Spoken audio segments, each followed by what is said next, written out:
कुछ पूछा था ही, हमरे बात का जवाब दो। पापा वो कॉलेज में पढ़ाई कम और छेड़छाड़ ज्यादा होला।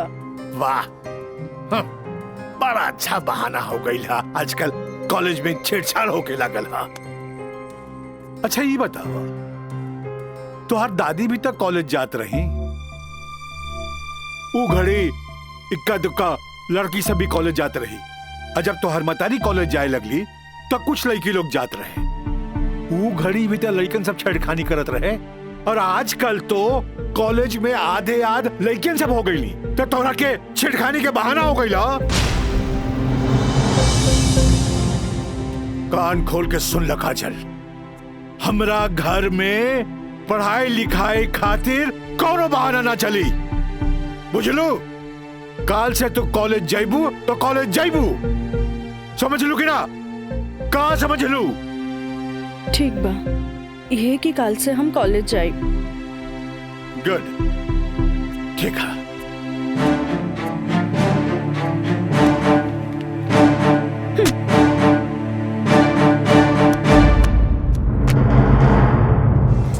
बाकी एगो बात है, आज रोज डे के मौका पे पूजा तोहर हाथ में 5 गो गुलाब बा, जेमे की 3 गो पीला और 2 गो लाल बा।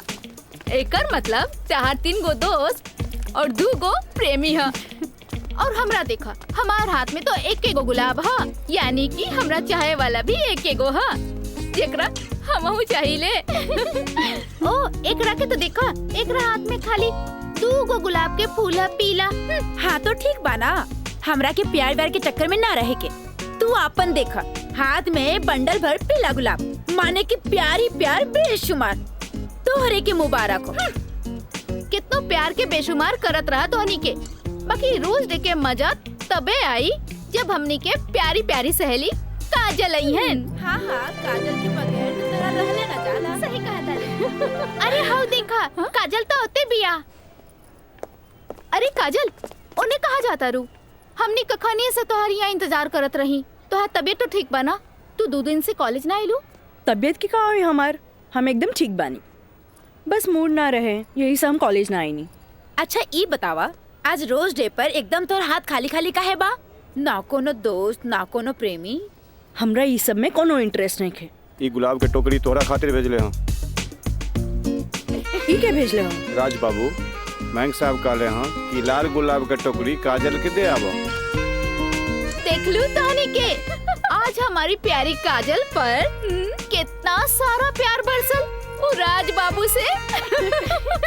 लेकिन हम एक बात कही काजल, ई गुलाब के जैसन मुस्कुराइया, बाकी गुलाब के जैसन बनिया मत, काहे कि ई गुलाब की खुशबू एकर फितरत है, तो मुरझाए लेकर किस्मत होला।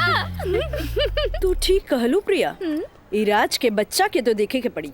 अरे देखे के पड़ी। ए भाई, मैच एकदम नजदीक आ गइल बा। बुझात नहीं खे कि हमनी के जीत पावल जाई, समझला? हे, हार के बात करे के बता जो अपना ससुर के घरे। ससुर के नाती पहले ही हार के बात करता।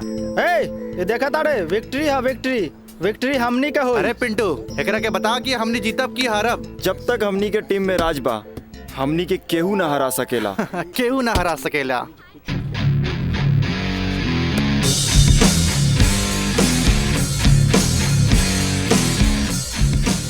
मयंक, हाँ राज, जीत केकर होई? जीत तोहार हुई और के कर हुई। जीत सिर्फ फुटबॉल में ही ना, प्यार में भी हुई। यही से 1 टुकड़ा गुलाब का फूल भिजवा देनी है। लेकिन यार गुलाब बहुत महंगा हो गया। अरे 500 रुपया हमारे पॉकेट से लग गई। समझ गई नहीं तोर नौटंकी। ई ले 1000। पीछे से आवत भी तोहर प्यार और हम चन्नी बाजार। हेलो काजल। हाय, एक सेकंड। चलो लोगिन फैन, मैदाने में अब देखल जाई। हाँ हाँ चला चला। राज, तोहरा हम कैसन लड़की दिखत बानी? शरीफ, अच्छी लड़की। गलत, तोहरा जैसन लड़का खातिर हम एक बहुत ही बदमाश लड़की बानी। अच्छा ई बतावा, टोकरी भर फूल भेजे के का मतलब रहे? मतलब ई की दोस्ती और ई प्यार के फूल है। एकरा मुरझाए मत दिया। ए काजल, अपना दिल में हमेशा दोस्ती और प्यार ला जगह बनैले रहिए। ई जन्नत में बनेला, एक एक वो बिखरे मत दिया। रिश्ता जन्नत में बनेला, बिखरे मत दिया। देखा राज, अब तक हम तोहार हर छेड़खानी के नजरअंदाज करत रही, लेकिन अब टोकरी भर गुलाब के फूल भेज के अपन अमेरिकी दोस्त जमावे लगला। तोरा पता नहीं कि हमार बाबूजी कोर्ट में पेशकार बाड़े और उनका वास्ता रात दिन गुंडा मवाली और पुलिस से होत रहेला। और ई भी जानला वो गुस्सेल भी जरूरत से ज्यादा बाड़े। वो तो हम तारा के देखते बुझ गला निया। वो थोड़ा सा हम तारा प्यार मोहब्बत का दिखा देनी, तू तो हमरा के गुंडा मवाली के लाइने में खड़ा कर देलू। देखा, हमरा ना चाहिए ऐसा प्यार व्यार जेकरा खातिर हम अपन सहेली के बीच में मजाक बन जाई। बड़ा खिसियाइल बिया, पट्टे वाला तो नइखे बुझात, पर हमरा भी तो उहे के पटावे में मजा आवेला जो ना पटे वाला होखे। पेशकार साहब। अरे मिथिलेश, बैठा बैठा। Thank you. पेशकार साहब, हाईली फाइल अगला हफ्ता के हर केस के तारीख पूरा ब्यौरा के साथ तैयार कर देनी है।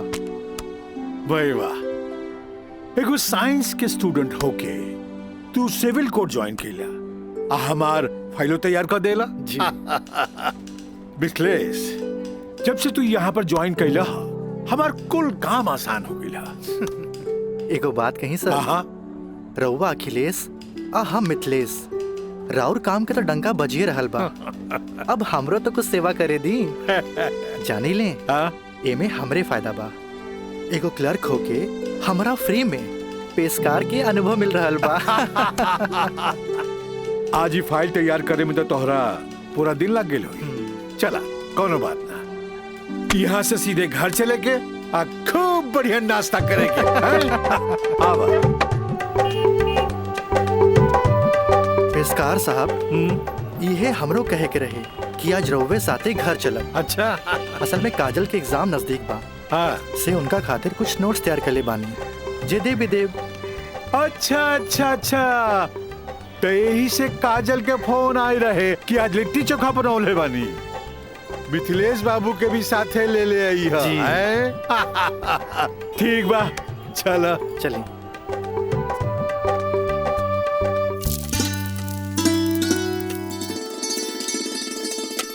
काजल।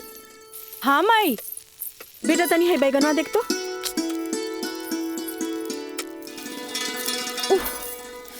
तोर भरता बन जाए ना, तनी दोनों जने के प्लेट में डाल के दिया। ठीक बा माई, तबले हम चाय लेके आवा तनी। ई लिए लिट्टी चोखा।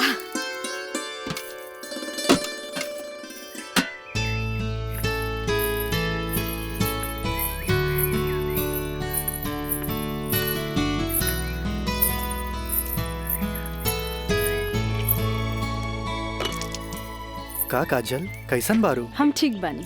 नोट्स लेनी की ना? अरे कैसे ना लेती, तहरा हाथ के पंजाबियन के भी फेल करे वाला बैंगन भरता जी खाए के रहे। ठीक कहला मिथिलेश, अपने काजल के हाथ के बनावल भरता के कारण ही सगरो रिश्तेदार के आवन जावन लागल रहेला। जी। वरना ये मोबाइल का रिश्ता नाता के अलगे ही कर देला सर। जी बिल्कुल सही कहनी। काजल, हाई ला अपन नोट्स। हमार अंदाजा है कम से कम इमे से 2-3 सवाल तो जरूर आई। अरे खा भी मिथिलेश, लिट्टी ठंडा हो जात बा। अब ऐसे भी 2 दिन तक लेते ही नोट्स के हाथ लगाए वाला नहीं की, काहे कि 2 दिन के बाद फ्रेंडशिप डे जो आ रहल बा। हाँ। रउआ का समझा फ्रेंडशिप डे? दे 300 रुपया। 300 रुपया? अरे काजल के फ्रेंडशिप बैंड खरीदे के बा। है, और चढ़ाओ अपना बेटी के माथा पर। है फ्रेंडशिप डे, काहे ना कोनो बड़ी सेठ से बियाह कर ले लो। अरे करम में तो पेशकार लिखल रहे, तका करती है? काम आई। हमार बाबूजी की कम समझे लो, मजिस्ट्रेट तो आइला जाइला, बाकी हमार बाबूजी की तो सारा जिला जवार जानेला। का मिथिलेश बाबू? हाँ हाँ बिल्कुल ठीक कह लू। ये दोस्ती हम नहीं तोड़ेंगे, तोड़ेंगे दम मगर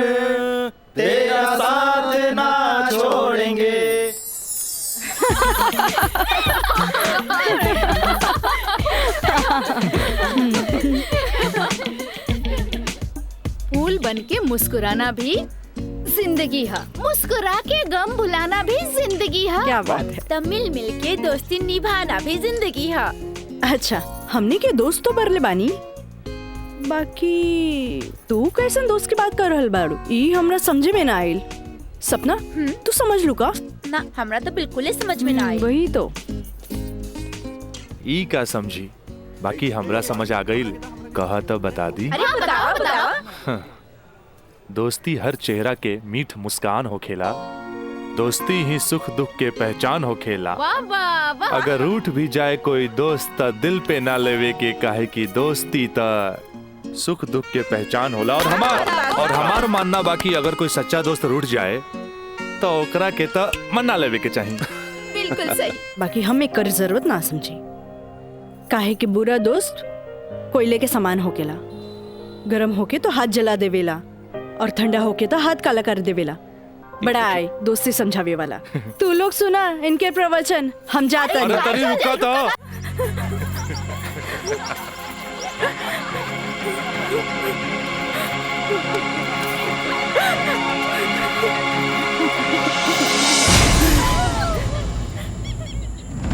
ये काजल, तोरा परेशान होके के जरूरत नहीं खे। खबर भेजवैनी हा, राज आपते हुई। मे आई कमिंग सर? यस, कम इन। का बात बस सर, आप हमके बुलाई नहीं हो? हाँ, ई का सुनतानी हम हो, तोरा जैसे स्टूडेंट के वजह से ही कॉलेज के बदनामी हो जाला। को एजुकेशन के मतलब ही ना हा कि कॉलेज में कोई लड़का लड़की के छेड़खानी करे। लेकिन सर, हम कुछ ना सुनने के चाहता नहीं। अब कोई ना कोई स्ट्रिक्ट डिसीजन हमरा लेवे के पड़ी। ठीक बा काजल, तू जा सकेलू। जी सर, थैंक यू। लेकिन सर हम ऐसा क्या कर देनी है कि काजल आपके लगे हमारी शिकायत लेके आ गई है? शुक्र मनावा कि वो हमारा पास आ गईली। अगर पुलिस के पास जईती त सीधे अरेस्ट हो जाता। बुझला, आजकल ऐसा कानून आ गइल बा कि एकरा में बेलो ना मिलेला, सीधे जेल होखेला। बाकी सर वहाँ और भी तो लड़का लेके रहले। हाँ, अरे ये तो हम कहे के चाहत नहीं तोहरा, और भी लड़की रहे, यह लड़की के छेड़े के का जरूरत रहे? वो पेशकार के बेटी के मामला बढ़ जाई त का होई? तोहर बाबूजी के हम काम मुंह दिखैती। आइंदा ख्याल रखी है, तू जा सकेला। ठीक बा सर, थैंक यू। मयंक भाई, बहुत टाइम लगिल प्रिंसिपल के यहाँ। अरे तो आबते हो है ना। का बात भइल? बड़ा टाइम लागत होला। कहत रहले हाँ, ऐसन के काहे पटावेला जौन शिकायत लेके आवे, ऐसन के पटावा जौन शिकायत ना करे। तो प्रिंसिपल साहब गलत का कहत बड़ा? पता ना काजल में का देख लेले बड़ा कि वही के पीछे भागा जात बड़ा। तोहनी के ना बुझाई, हमरा ओकरे पटावे में मजा आवेला जौना के पटावल मुश्किल बा।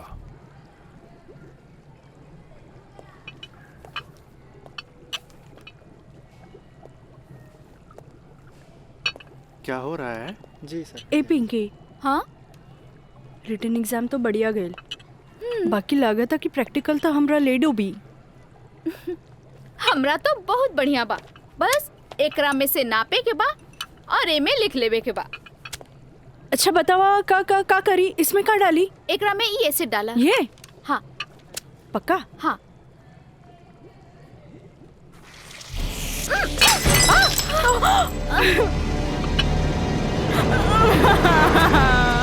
अरे काजल! काजल, where are you going? What happened?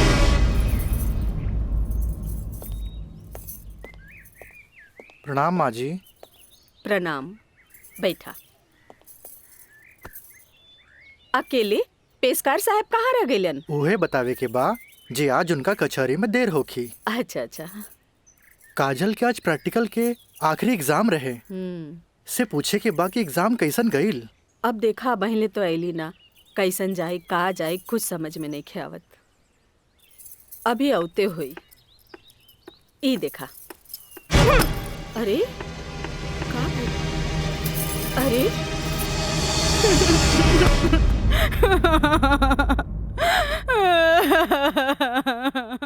काजल, काजल, ए काजल, का भइल? अरे हमनी के अनदेखी करके यहाँ के रोवे लगलू। अरे का भइल? परीक्षा तो ठीक से गई ना? अरे बोल। प्रैक्टिकल खराब हो गए। एन वक्त में टेस्ट बुक टूट गए। हम फेल हो जाए माई, हम फेल हो जाए। अरे का काजल, तू तो बड़ा जल्दी निराश हो जानी। अब केमिस्ट्री थ्योरी में जहाँ तक हमनी सोचले रहनी, कम से कम तोहरा के 40 मार्क्स तो मिलबे करी। अब प्रैक्टिकल में मार्क्स नहीं हो मिली तब पास होके से के रोकी? बाकी मिथिलेश बाबू, हम तो प्रैक्टिकल में छोड़ के आ गए नहीं। अरे तो का भइल? इन्विजिलेटर 0 ही दिहन ना, इतना हदीर काहे होत बारू? हाँ, एग्जामिनर अगर एकरा के इशू बना ले, अब माइनस मार्किंग करें, तब बे फेल होए के बात हो सकेला। अरे तो रो रो के हलकान भइला से का पास हो जेबू? ई देखा था, जा मुँह धो, भगवान सब ठीक करिए। जा। का ठीक करिए? अरे अब कहा होई कुछ समझ में नहीं क्या, कुछ ना बुझाता हमरा के। माँ जी, अब रहुआ परेशान मत होई, एकर थ्योरी पेपर बहुते बढ़िया गईल हा। अरे तो तुहार गाइडेंस रहे तबे ना। अरे साइंस के स्टूडेंट रही त गाइड कर देनी, एमे का। ता ठीक बा, अब तू ही समझावा ओकरा के। ठीक है। आई लघु हो जा चुप। भैया एक सैंडविच लाइए। हाँ हाँ ले।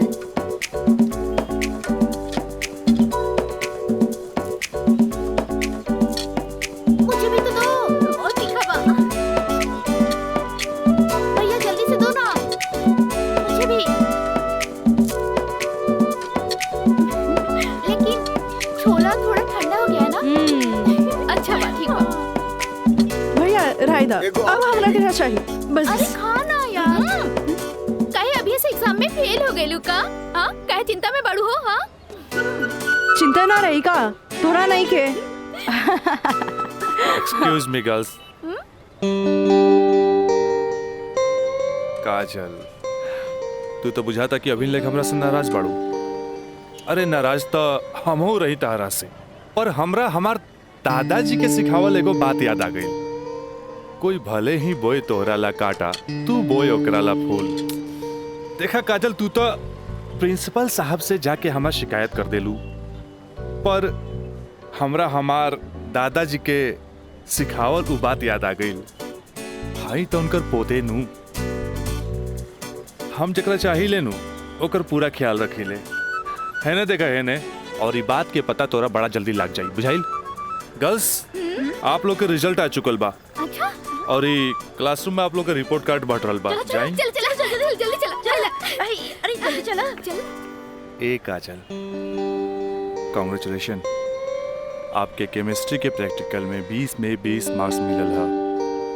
Mister Raj, for your kind information, हम केमिस्ट्री प्रैक्टिकल एग्जाम ही छोड़ देनी है। ऐसे अपन कांग्रेचुलेशन अपने पास रखी। हाँ। Roll number 31। यस सर।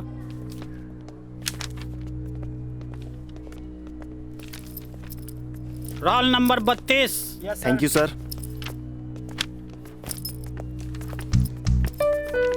Roll number 33। यस सर। Roll number 34। यस सर।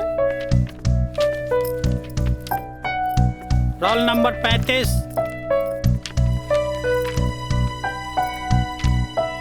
Roll number 36।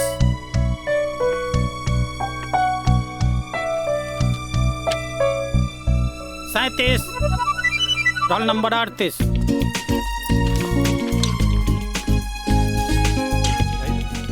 ए पिंकी पूजा, हाँ, का ई देख ना, हमरा के सच में केमिस्ट्री प्रैक्टिकल में 20 में से 20 मिलल।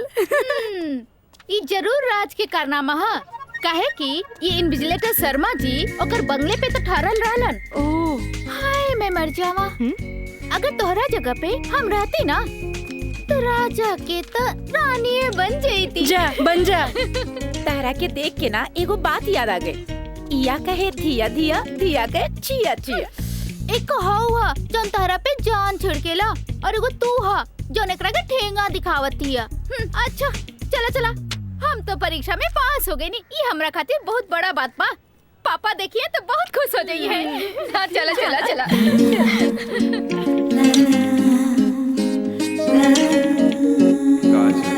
दादाजी के सिखावल एगो बात याद आ गई। कोई भले ही बोई तोहरा ला काटा, तू बोई ओकरा ला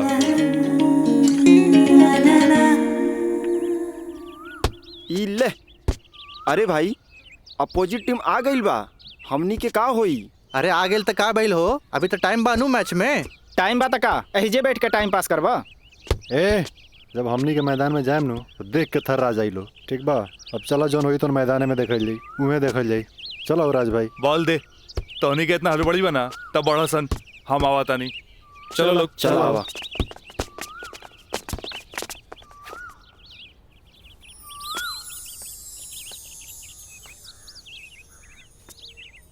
सुनो,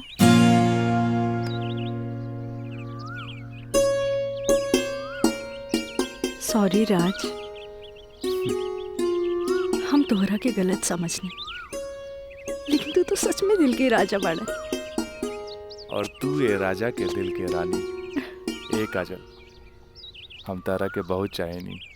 thanks for chemistry practical marks. WhatsApp number मिली का? व्हाट्सएप? हाँ ठीक बा, ले ली।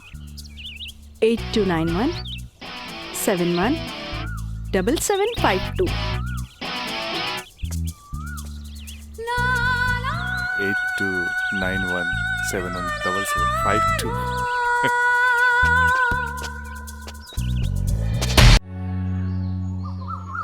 अच्छा ये बताओ यार कि तो हम लोग अब प्यार, मतलब हाँ प्यार कब से चला था? काजल बताओ ना। बाय।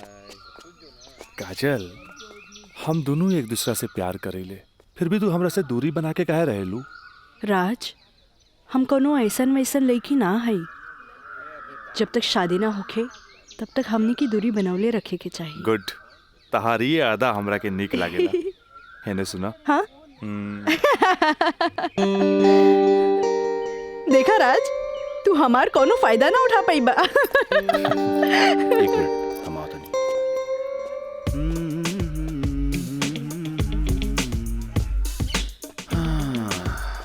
राज यार एगो बात बताई। काजल अब यार हमरा के भी अच्छा लगेगा यार। हम एगो बात बताई। तू हंसुआ के बिया में खुरपी नियन गीत मत गो। वो तोर भाभी लागी। का लागी? भाभी। चल।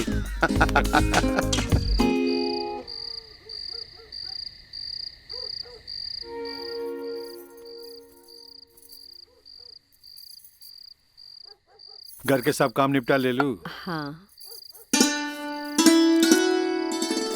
ब्लड प्रेशर के ई लोसर एज खात खात रउआ के सालन बीत गए। अरे एक बेर डॉक्टर से पूछ लेती कहीं गोलियां तो ना चेंज करे के बा। एकर साइड इफेक्ट भी होला। एक बेर हमार बाबूजी के पैर ऐसे ही सूज गए रहे, जब गोली चेंज भइल तो एकदम ही ठीक हो गइल। तू हमार कितना ख्याल रखे लो। अच्छा ये बतावा, तू अपन थायराइड के गोली खा लू कि ना? अरे कहाँ खाइला, 3 दिन से तो वो खत्म हो गइल बा। का गोली खत्म हो गई? तू हमरा का बतैलू ना कि गोली खत्म हो गई? अरे तू मरबू, तू एक दिन जरूर मरबू।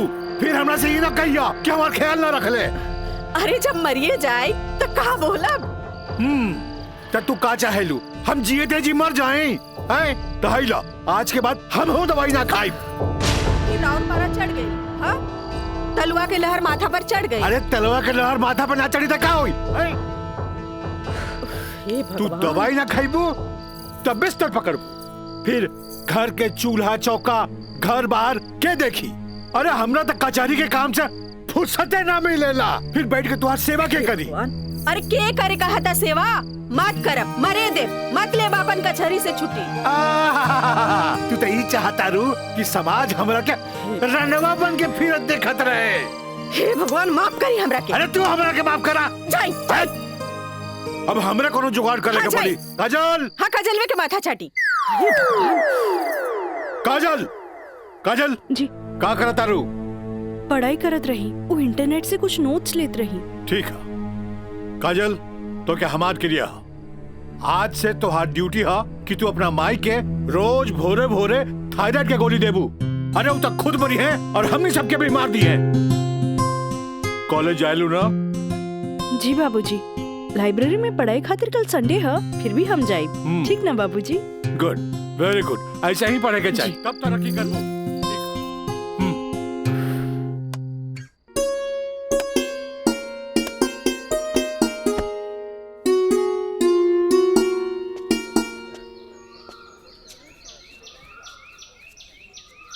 काजल।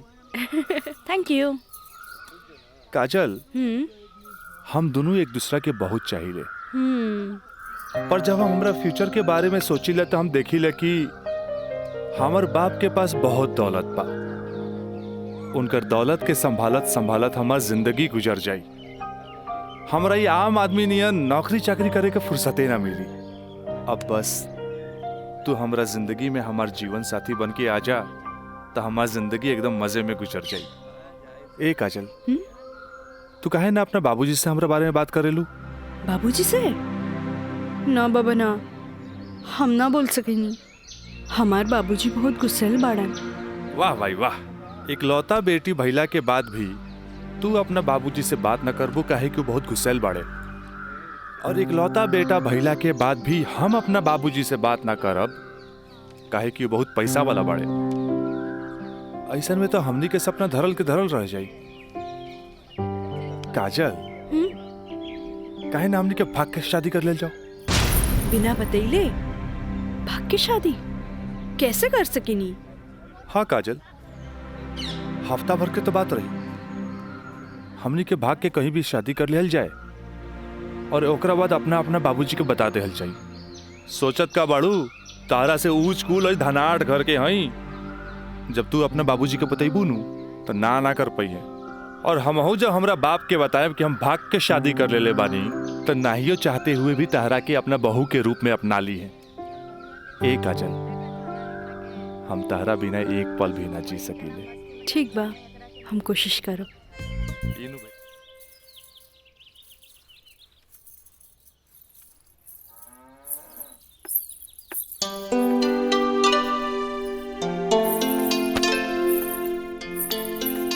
काम आई तोहरा से आराम नहीं के होत का? जब देखा काम का सिर्फ काम ही करबू।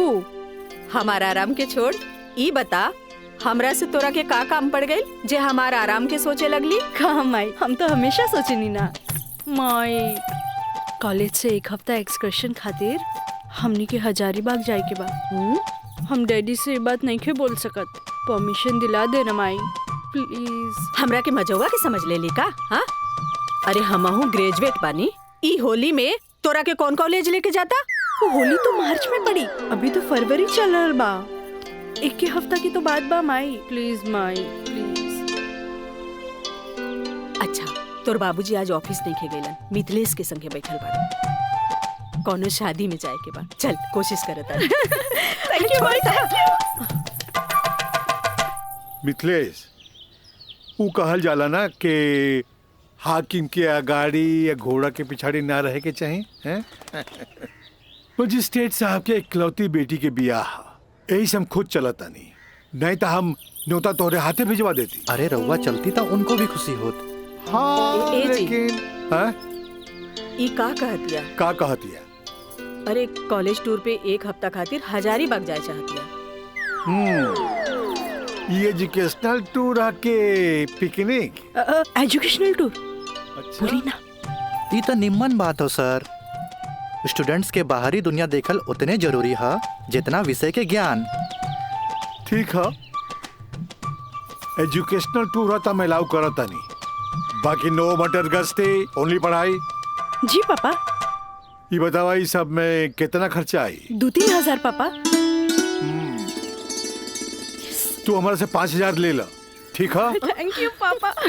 चला हो, तू हमरा के देखावा कि वो न्योता के कागज तैयारी के लिए बांध देले बानी। चलो आए। मिथिलेश हम आवत है बैठो। जी सर जी। Thank you so much Mithilesh बाबू, अगर रउआ ना बोलती तो ये हरगिज ना मानतन। अरे वो तो हम तुहार मुंह देख के साथ दे देनी। जा मजा करा। कैसन लागल? वाह सो ब्यूटीफुल। ये कहाँ लेके आ गई ला? पहले चला था तब ना पता लगी। उतरा। अरे स्टैंडवा कहाँ चल गई?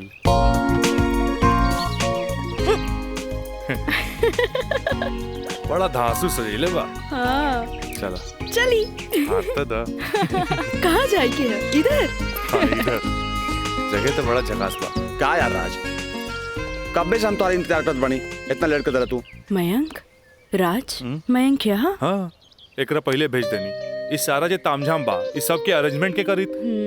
यार तो हम लोग का शादी खातिर एक विद्वान पंडित से बात कर ले बानी, और देखा तोहनी के आराम खातिर यहाँ सारा साधन सुविधा मौजूद बा। और हाँ हनीमून खातिर स्वीट रूम भी बुक कर ले बानी। और देखा अब हम निकलता नहीं कहे कि हमारा के मंदिर जाके बा, और मंदिर जाके पूरा शादी का सामग्री लेके आके बा।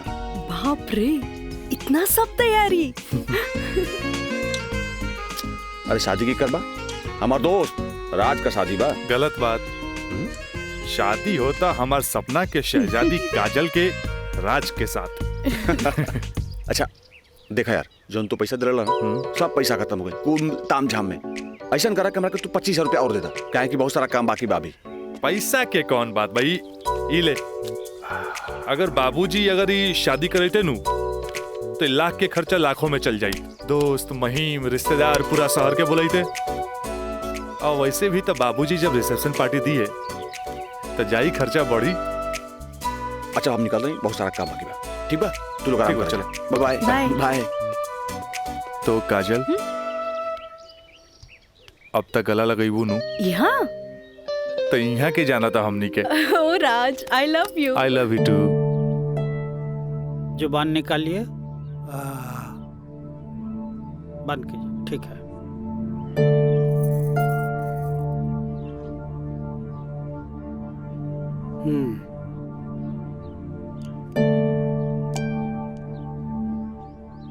सांस लीजिए और जोर से।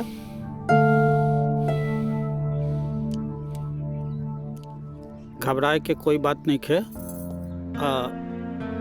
ऊपर के बीपी थोड़ा बढ़ गई है। अच्छा। से लागता कि काम के प्रेशर ज्यादा बा। जी नया मजिस्ट्रेट आइले हाँ से कुछ ज्यादा ही फाइल इनके हवाले कर देले हाँ। ठीक है, ठीक हो जाई। अभी आंख लगल बा, सोए दिन का के। और हाँ पानी पियावल करी, काहे कि पानी पियला से पेशाब यानी यूरिन पास हुई तो रिलैक्स हुई है। जी जी बाकी दवा वही चली। जी डॉक्टर साहब। जी डॉक्टर साहब हाईली अपन फीस। ई का करतानी, जे आदमी पेशकारी में हमरा से कहियो फीस ना ले ले उनका से हम फीस ली रह दी। डॉक्टर साहब थैंक यू थैंक यू। प्रणाम डॉक्टर साहब।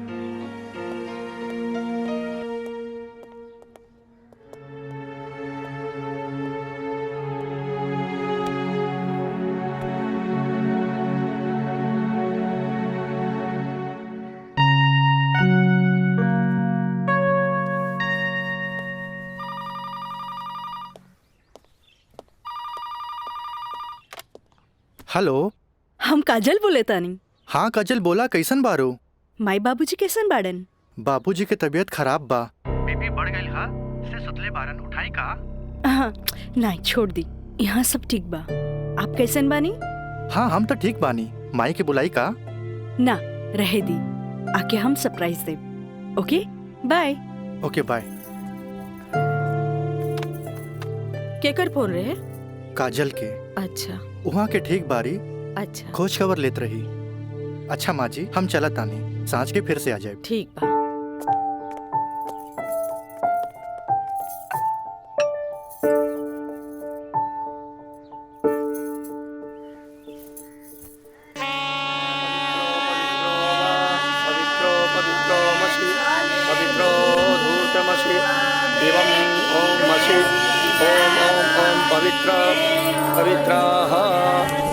केशवाय माधवाय सर्वेश्वराय अपितृ स्वाहा तत्पुरुषाय स्वाहा ओम नमः स्वदन्ताय सहस्राक्षाय सहस्रपदे पूर्वशे पवित्रमशे सर्व ऊर्ध्वमशे चन्द्रमशे वामाय ओम ओम ओम ओम बुधाय ओम पवित्रो वा पवित्राय नमः सावित्रे नमः पवित्रे नमः तत्पुरुषाय सर्वेश्वराय नमः ऊर्ध्वमशे पवित्रमशे सर्वमशे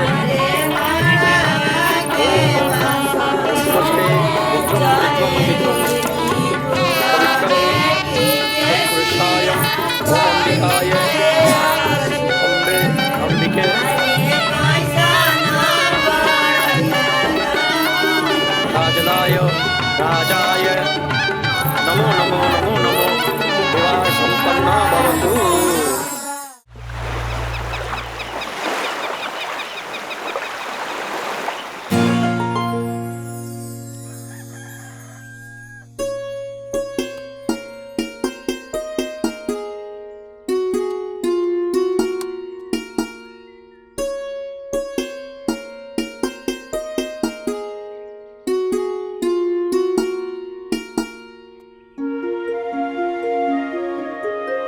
काजल काजल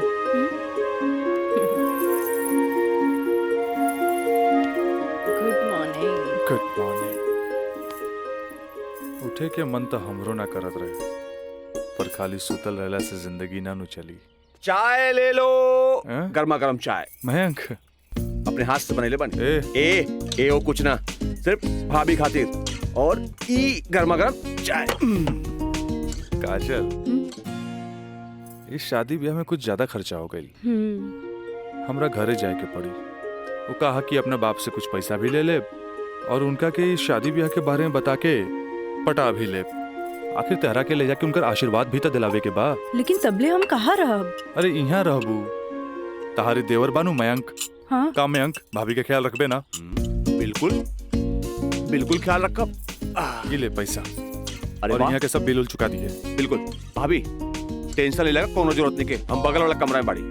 और हाँ तू चाय पी के फटाफट फ्रेश हो जा और जन खाए पिए गई ऑर्डर दे दिया। ठीक बा।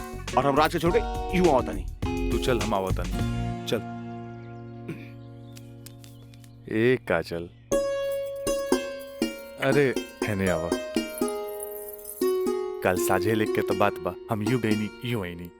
और वैसे भी अब तारा बिना हमार मन कहा लागी। अब जाई भी और जल्दी आई। ठीक बा।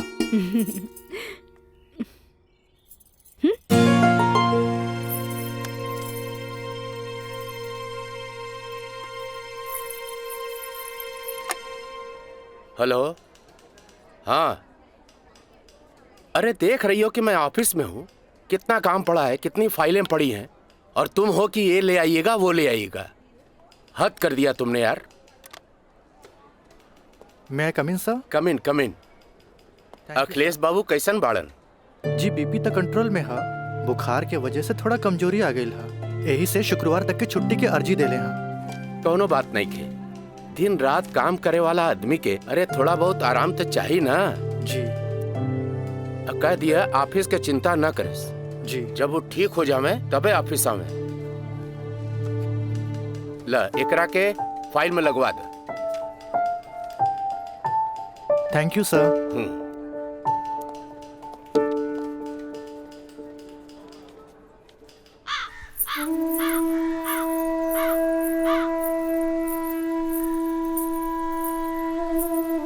अरे भाभी आइए बेटी।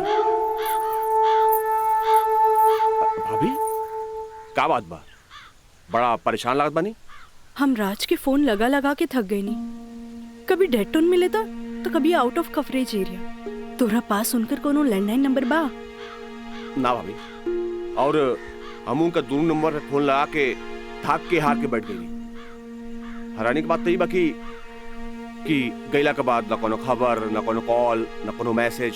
भाभी तू टेंशन मत ले, हम अपने को दोस्त के भेजले बानी और जैसे ही खबर मिला था सबसे पहले हम तोरा के बताई। ठीक बा, हम अपन कमरे में बानी। अरे भाभी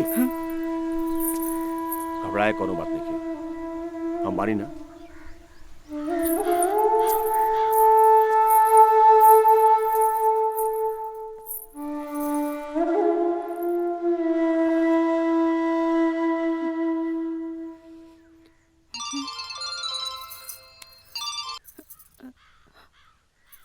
काजल, ट्रिप कैसन जा रहल बा? ट्रिप ठीक बा। का बात बा? तोहार आवाज में खनक नहीं खे? नहीं नहीं, ऐसा कोनो बात नहीं खे। हमार मतलब सब ठीक बा।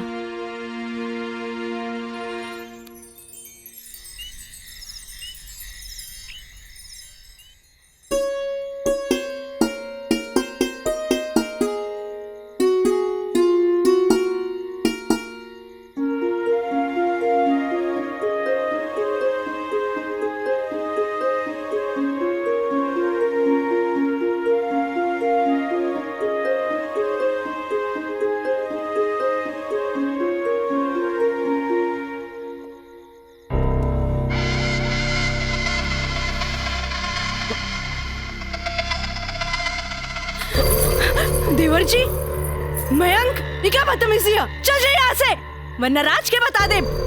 किसे? राज से? राज से?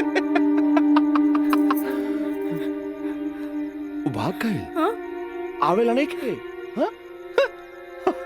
तोरा क्या पता? हाँ? ये भी कुछ हो रहा बना? सब ओकरे प्लान के तहत हो रहा बा। वो तो तोरा के भोग के और भौरा जैसन चूस के भाग गए।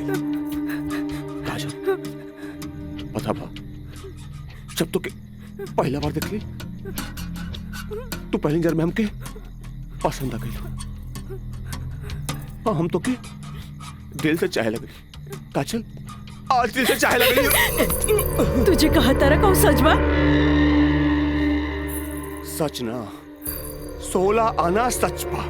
ये बात हम तुझे बहुत पहले बता दी थी, लेकिन क्या करी, ये मेरी हमार मुंह बन के तरस।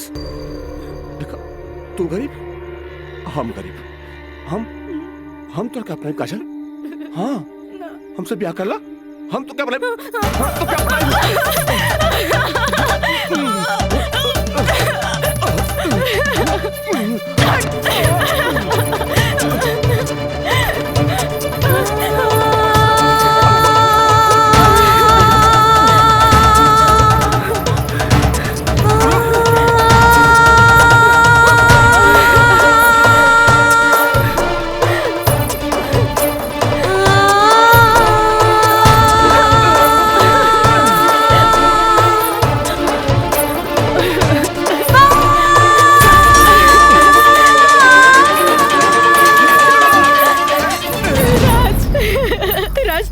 तो क्या चल गए रे हमरा के छोड़ के। ई महंग तो और काजल के बर्बाद करेंगे चाहत रहे।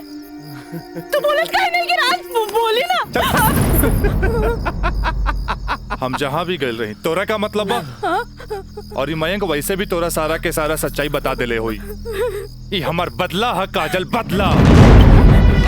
प्रिंसिपल से शिकायत करके ते हमरा के पुलिस और कानून के धमकी तो दिला देले रहलिस, पर अब ब्याहता बन के सुहागरात बनेले बाड़ी। एकरा के छेड़खानी और रेप के नाम तो नानू दे सकेली।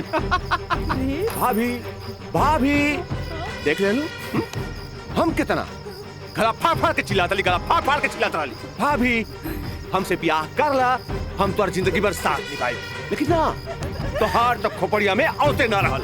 देख ला, ठीक है, तो कहत आई। हाँ? एक काजल, तू मयंक से ब्याह कर ले।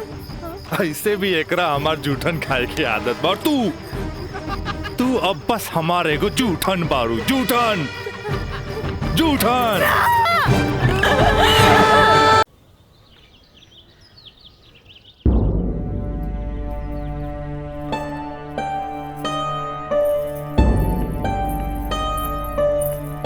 काजल काजल का भइल माई बाबूजी के?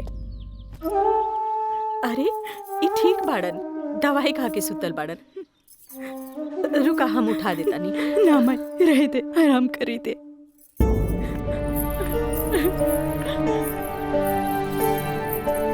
काजल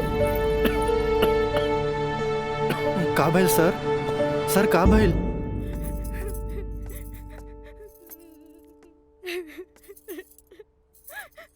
काजल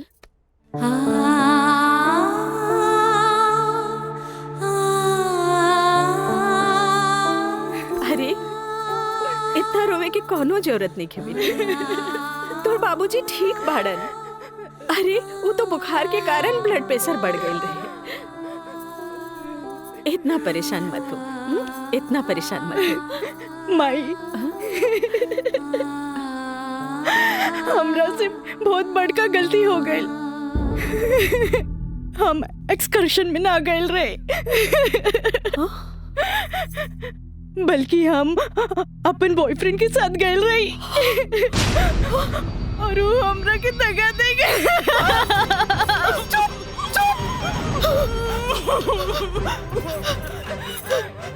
सच सच बता, सच सच बता, का भाई तू ठीक तो बाड़ी ना? तू ठीक तो बाड़ी ना? हम ठीक तो ना बानी माई। माई तू हमरा के एक वचन दे कि तू हमरा से दोबारा कुछ ना पूछबे। जो भाई बहुत गलत भाई, बाकी हम अपने आप के ठीक कर ले माई, अपने आप। काजल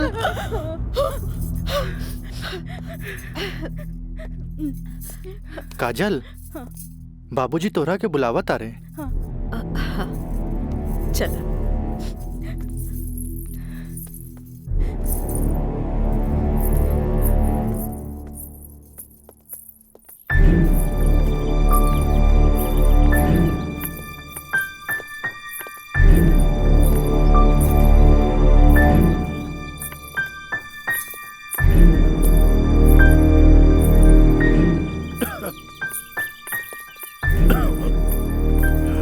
प्रणाम बाबूजी। अब तबीयत कैसन बा? आ गइलू बेटा? ठीक है बा। तू बतावा तो ट्रिप कैसन रहा और अब आगे पढ़े के का प्लान बा बेटा?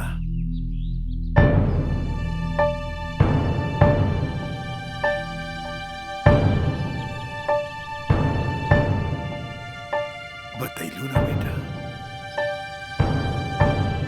पापा हम वो साइंस ना पढ़ के लॉ पढ़े के चाहता नहीं। तो ओकरा में का बात है बेटा?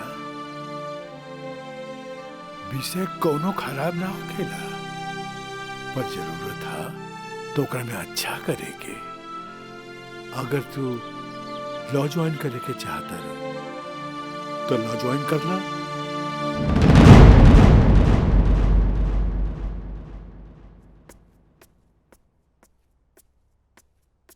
का काजल बेटिया, तबीयत ठीक बानो? क्लास कब के खत्म हो गई? तू बैठल वारू बंद करे के रहे। हाँ काका, रूम लॉक कर दी। हम तो बस ऐसे ही बैठ गए रही। अच्छा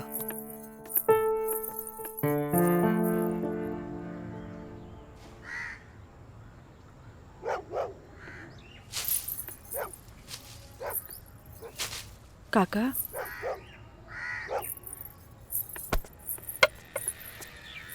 अरे बिटिया तू फिर आ गेलू? अरे हम कई साल से देख रहल बानी कि हर 3-4 महीना पर तू आ जालू। पर बिटिया राजा तोहरा से नइखे मिले चाहता।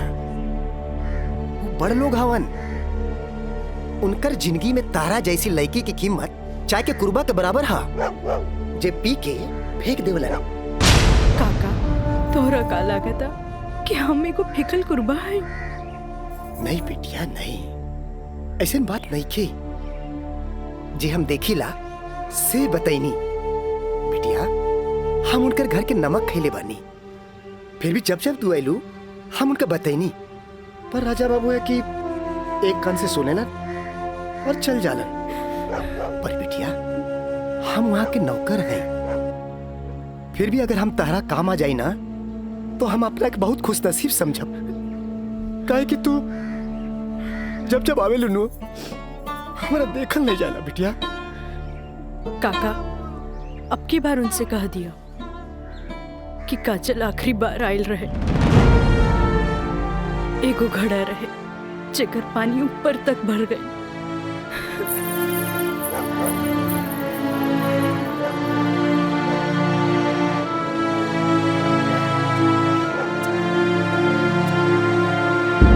मैडम जी, ये कुछ बिल है, कारपेंटर बिल है, ये टेलीफोन बिल है और ये लाइट बिल है और कुछ वगैरह वगैरह काफी बिल है, आप देख लीजिए। माँ, ये मैनेजर साहब तारा के महीना भर के बिल और खर्चा के हिसाब दे देले। अब तू उठबू, उठ के जईबू, अलमीरा खोलबू, चेक निकलबू, फेन आके बैठबू, तब साइन करबू। हमरा माई के कितना काम करे के पड़ी।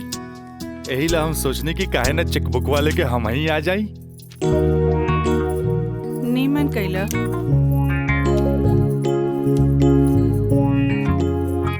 अच्छा, तो तू एम्मा अपन 50,000 का चेक पहले से भर ले बाड़ा। तभी तो हम समझे कि माई के इतना मस्का काहे के। माई, अब तू ही बताओ कि इतना अमीर बाप के लड़का हई तो दोस्त महीन के टाइम टू टाइम पे पार्टी तो देहे के पड़ी ना। देव तो हमरा बाप के ना कट जाए की ना। का मैंने सब बिल्कुल राजा बाबू। जी ले अपन बाप का ना कोच कर। इनु भाईल हमरा दुनिया के सबसे बेस्ट माई वाला बात। Love you Mai. मैनेजर साहब। जी मैडम। इस सब रसीद आप एक साथ पूरा बिल कह के हमरा के दें। हम एक गो चेक काट देते हैं। जी मैडम। ठीक है जी मैडम। हमरा ई बात के बहुत खुशी बा कि रवा लोग हमार ग्लोबल कंपनी में इन्वेस्टमेंट करे के चाहता नहीं। ये हमरा खातिर बड़ खुशी के बात बा। बाकी हमरा भी कुछ देखे के चाहिए ना कि हम दिन दुगना रात चौगुना करके रवा लोग के पैसा लौटा दे ताकि मार्केट में हमार साख बनल रहे। Of course. Excuse me, gentleman. बाबूजी, हाँ, आप हमरा से वादा कैले रहनी कि आप हमरा नया कार किन के देब। अब हम खटारा हम ना चलाएं, बुझाइल नू? I want new car, okay? Yes, Raja is right. I am witness. Okay, I will buy car for you. Thank you, sir. हम चलत नहीं बाबूजी। तो ठीक बा, रवे कार खरीदा दे। बाकी राउर कार की खर्चा कंपनी के इन्वेस्टमेंट पे दिखावल जाए। ओके, थैंक्स। जेपी साहब, आपका बेटा तो हीरो लगता है। आखिर बेटा के करा हमरे नु। अरे यही तो उम्र में ऐश करे के।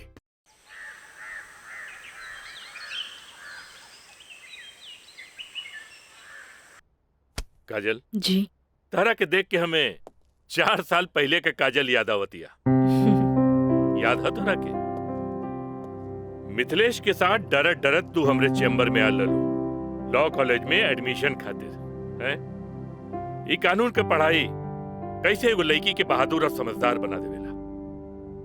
काजल, हम चाहता नहीं कि पहला केस तू खुद अपने लड़ा, कैसन रहे? लेकिन सर। तू घबरा मत, हम तारा बारे में केहू से कुछो न कहनी है। देखा, ये वकील लोग अपने क्लाइंट का सिक्रेसी अपने साथे चिता में ले जाला। बैठा।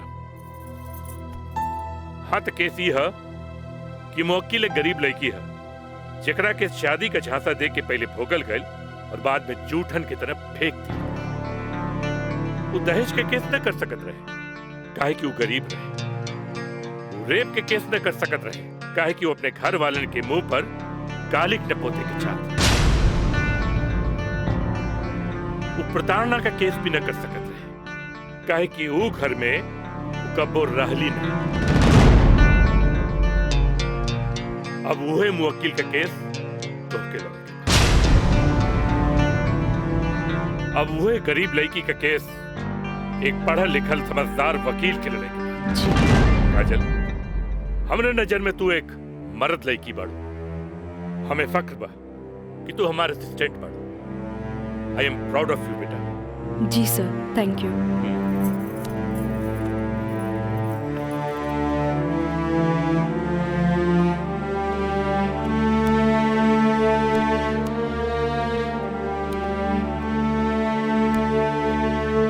बाबूजी, लड़की हर मोड़ पे डरत रहेली। अकेले होके तो सुनसान से डर, भीड़ में होके तो लोगन के डर, जब हवा उड़े तो दुपट्टा उड़े के डर, केहू घूरे तो ओकरा आग के डर, बचपन में माई बाप के डर, बड़ होके तो भाई से डर। सिर्फ डरत रहेली, तब तक डरत रहेली जब तक ओकरा जीवन साथी ना मिल जाए। और हमार जीवन साथी तो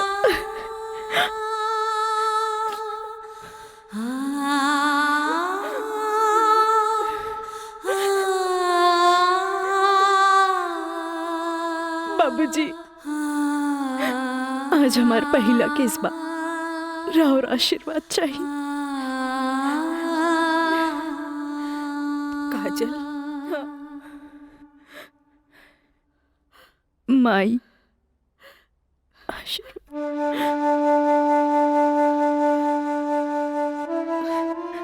तोरा के वचन तो हम दे चुकल बानी, कुछ ना पूछेंगे।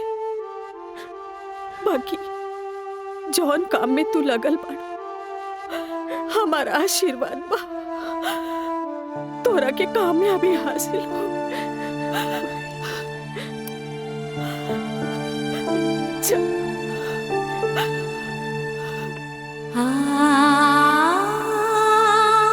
फार्म भरे के बा का है वो तुहार दोस्त राजा, वो ना करेगा तोरी मदद।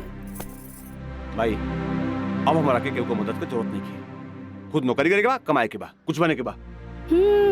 यही तो हम कहा था नहीं, उम्र हो चलल, नौकरी ना करबे तो कौन बाप अपन छोकरी तोरा से ब्याही। हमरा का, हमार जिंदगी के का, आज है कल ना रहे। फिर बहुत हो गया भाई, चल पैसा दे। दे पैसा, तोरा से मुंह लगाए बेकार है। पैसा पैसा पैसा। हाँ हाँ दे। देता नहीं।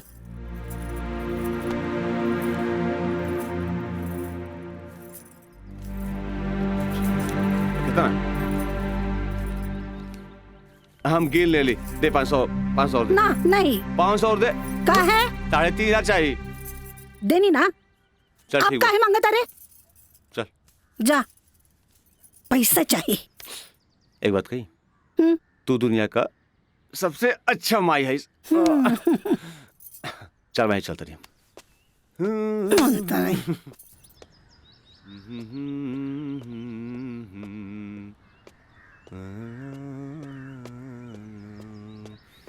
मयंक,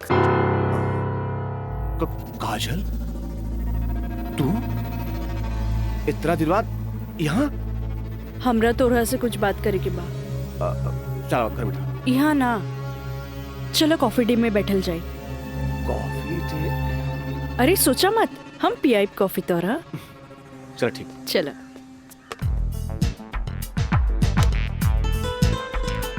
इला। Thank you. पिया ना।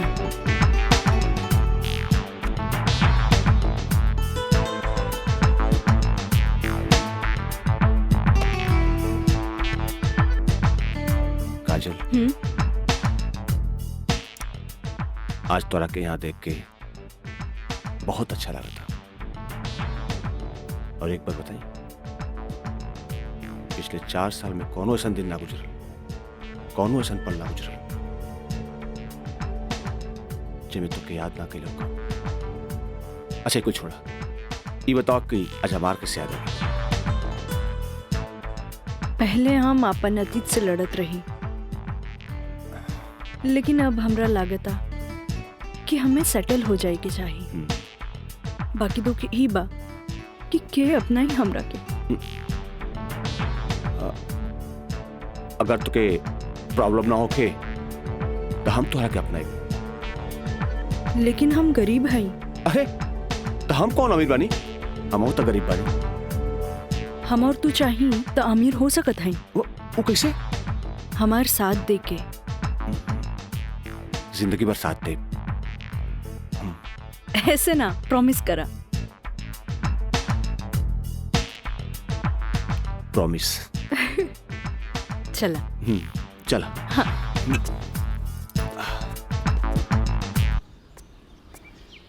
मिथिलेश जी, कोनो देर तो ना भइल? अरे ना बाबा, पहले ई बतावा भइल का?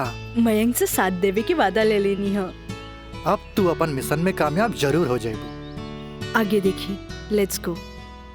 सुनी, एगो बात कही, सब कुछ जलना के बाद भी आप हमें हेल्प करत हैं, ऐसे हम कबो ना भूल सके। पहले तो ना, पर अब सोचे लगनी है कि जिंदगी के हर लम्हा में आपके जरूरत पड़ी। चल आप चली, तोरा घरे छोड़ दे।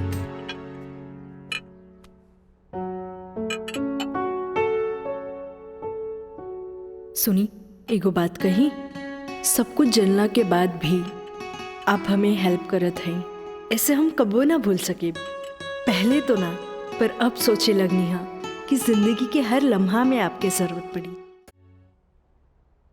खाना लगा दी? ना भोला, आज तक ऐसा ही पेट भरल है। आज ना खाई बपने? ना। ठीक बा।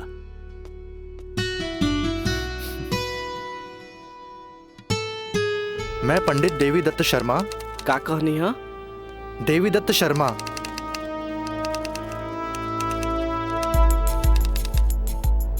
सत्रह मई के भाईल। अच्छा भैया तनी जल्दी करी, देर होता। ली। दीही।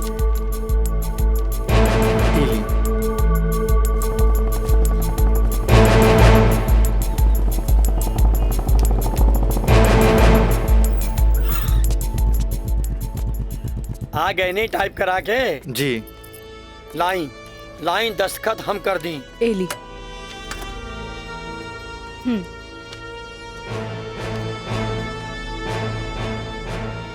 जय गणेश। ई कामता हो गई।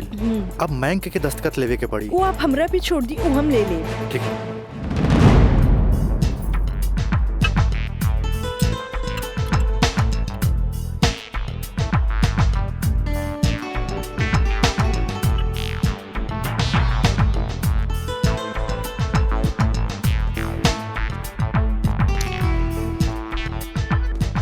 हेलो।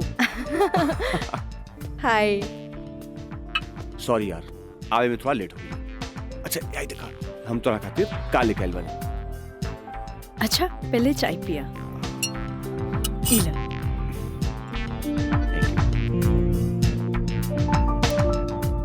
अंगूठी सोना के? हाँ।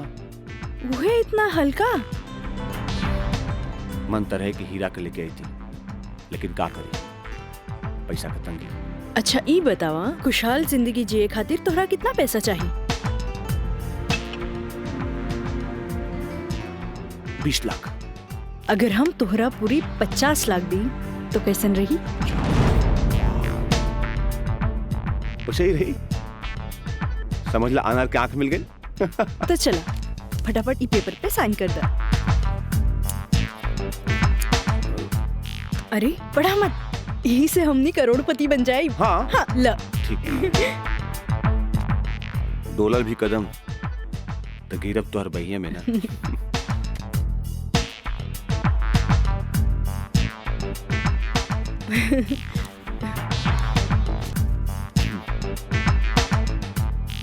आज से हमनी का नया जिंदगी का शुरुआत। मीना, मंजू, रेखा, कस्तूरी के डांस देख के कुछ समझ में आयल?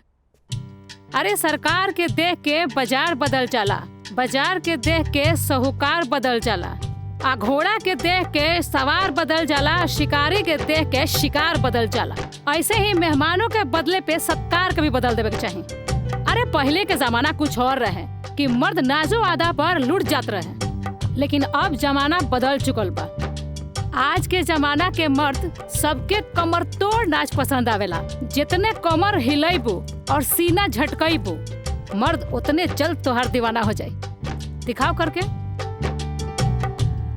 अरे ऐसे ना, ये देखो। कस्तूरी बाई, कस्तूरी बाई। चाहे नसीब तक लिया। बहुत दिन बाद तशरीफ लेनी राजा बाबू। भला ऐसे भी केहू केकरो भूल जाला। आए बैठ।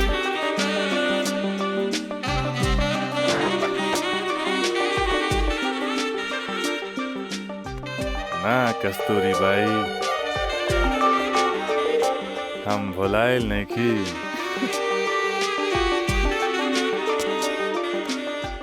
वो तो बस हमार शादी होके वाला बा। ओकरे तैयारी खातिर हम अपना माई के संगे खरीदारी में बिजी रही। फुर्सत पाते तहरा लगे आ गई नहीं। अच्छा एगो बात बतावा, कौनो बेहतरीन डांसर बा हमरा बियाह में नाचे खातिर? बानो एगो नया परिंदा बा। हाँ। मंजू, राजा बाबू का उहाँ ले जा जहाँ आज निराली का प्रोग्राम होता। आई जाए।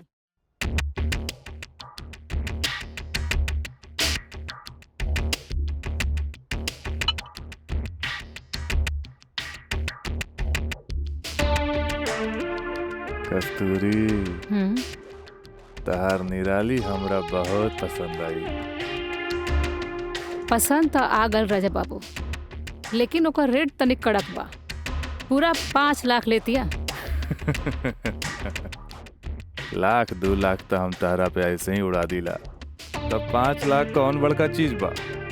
ओकरा से कह दिया हमार बियाह में अगर उ कमर तोड़ नाच करी ना, हम ओकरा सोना ना जराओ हीरा के अंगूठी देब, उहो अपना तरफ से। और बाकी के रिश्तेदार जे ओकरा पैसा दी हैं वो अलग बात। एक कस्तूरी, हीरा के अंगूठी केहू ऐसे ही ना देवेला।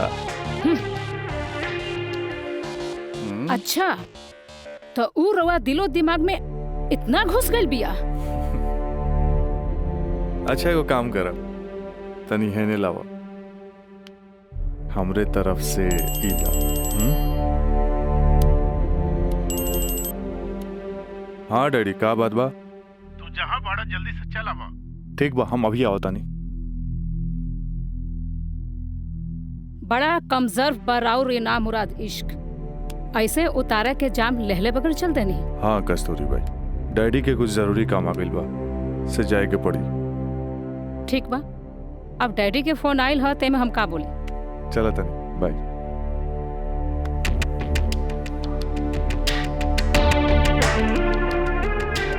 हीरा के अंगूठी तो दे गई, लेकिन तेरा दिल में गड़ल निराली के तीर निकाले के पड़ी।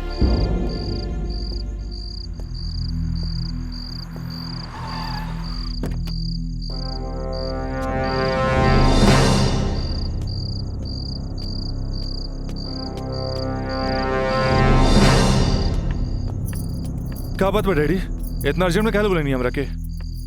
राजा, हाई हम का देखा तानी? कौन लेकी बिया काजल? अपना मुंह में करखा लगावे खातिर ओकरा से बियाह कर लेला और फिर ओकरा वही छोड़ के भागीला। अब वो अपना हक मांगतिया। बाबूजी, हम ऐसा कौनो लड़की के नहीं जानत। ए माई माई माई, देखा था कैसे झूठा इल्जाम लगाओ तारे हमरा ऊपर ही। राउर का दिमाग खराब हो गई बा। अरे जे हमरे लड़किया के ऊपर लांछन लगावत बानी। हमार दिमाग नहीं के खराब भाई, हाई देखा हाई कोर्ट से नोटिस आइल बा।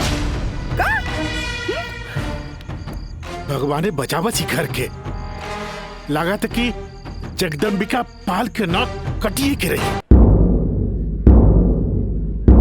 केस नंबर 5078, काजल सिन्हा वल्द स्वर्गीय अखिलेश प्रसाद सिन्हा व राजा सिंह वल्द जगदम्बिका सिंह।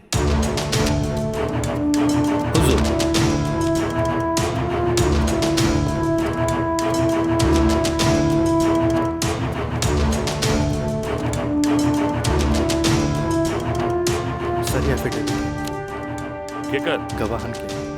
अच्छा ठीक है, चल बेटा। मिलॉर्ड, असल में ये एक अमीर आदमी के प्रताड़ित करे वाला केस है। साथ में पढ़े वाला 2 बालिग दोस्त के आपन मर्जी से हम बिस्तर होए के केस है। I object milord. हमार फाजिल दोस्त एकदम बेकार का बात कर रहल बड़न।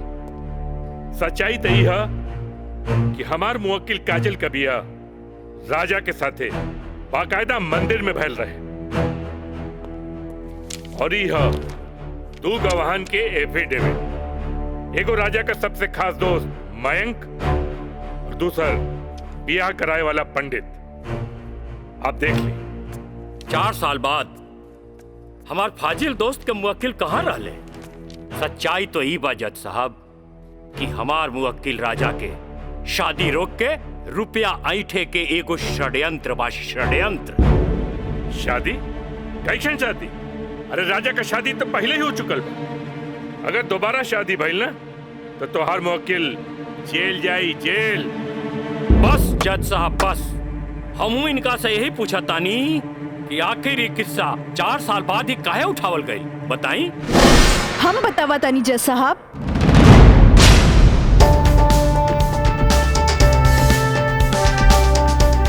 हम बताई।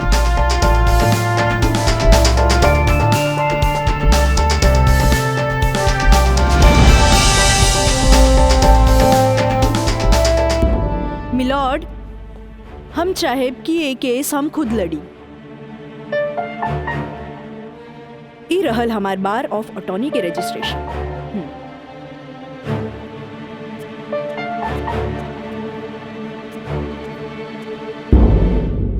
ओके, you can proceed. Thank you sir. आशीर्वाद दी। खुश रह। जा। मिलॉर्ड, बचाव पक्ष के वकील बार बार पूछा था रे कि 4 साल हम कहाँ रही। मिलॉर्ड, 4 साल इनके मुवक्किल राजा जैसन तमाम मुजरिमों के सजा दिलावे खातिर ई चोंगा बहुत जरूरी रहे।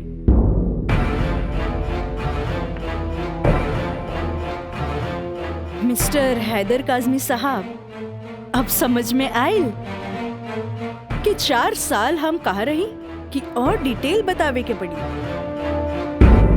तो मिलॉर्ड, हम केस के स्टडी खातिर हमरा के कुछ समय चाहिए। हाँ, कोर्ट इंस्ट्रक्ट करती है कि राजा की शादी रोक दी जाए जब तक कोर्ट का फैसला ना हो जाए। बचाव पक्ष के वकील की रिक्वेस्ट पर यह कोर्ट मुअत्तिल की जाती है।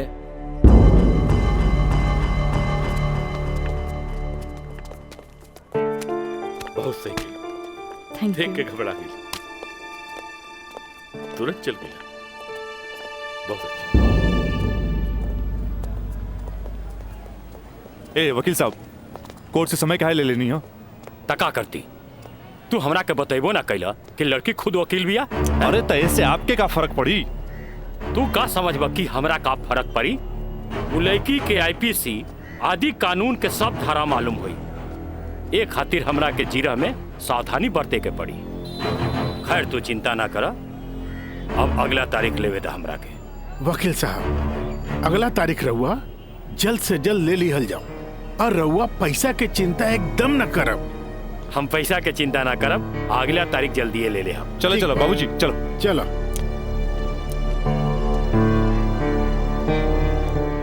हेलो, हाँ, अब फिक्र करे के बात नहीं के। अरे तहार काम हो जाई, हम समझ गए नहीं, एकदम में समझ गए नहीं। हाँ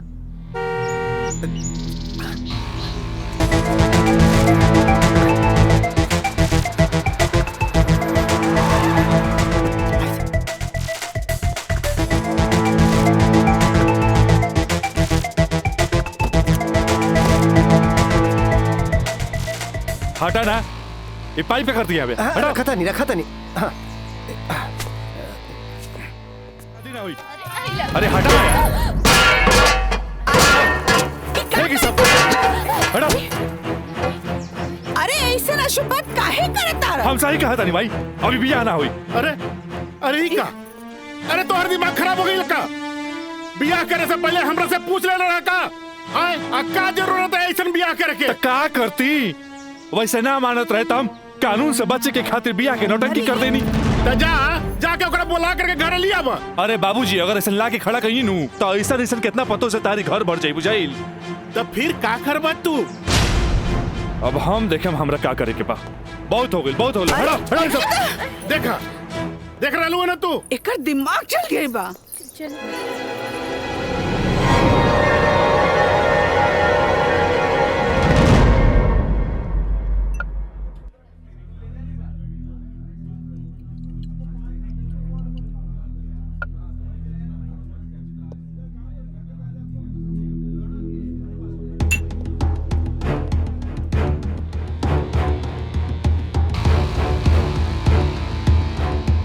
बोलो राज, का बात बा?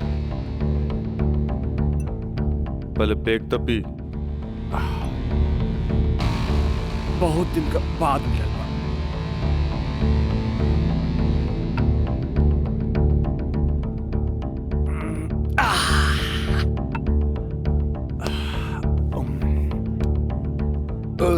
अब बतावा का बात बा? मयंक,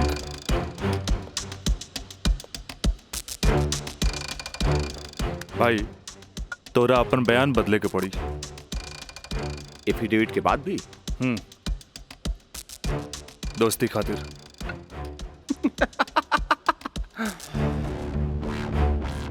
अब बयान देवे का कीमत काजल 50 लाख लगो ले गया। बयान बदले के बाद बयान बदले का कीमत 1 करोड़। 1 करोड़? यस, 1 करोड़। कहे से कि हमरा काजल से ब्याह करके सेटल भी होके के बाद, और हम तोहरा जैसा अमीर त नहीं की। और हाँ, अगर डीलिंग मंजूर होके तो तारीख से पहले आ जाइए। अच्छा, हम चलत नहीं।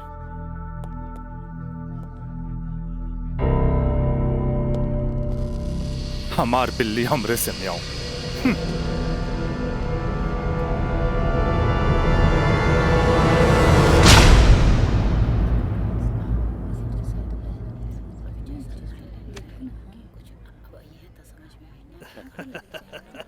आज हम ही जीतब। केस बहुत बढ़िया बा। Order order. बचाव पक्ष अपनी बात रख सकते हैं। योर ऑनर, बचाव पक्ष के हमार मुवक्किल राजा के हम कटघरा में बुलावल चाहब। ओके, यू कैन।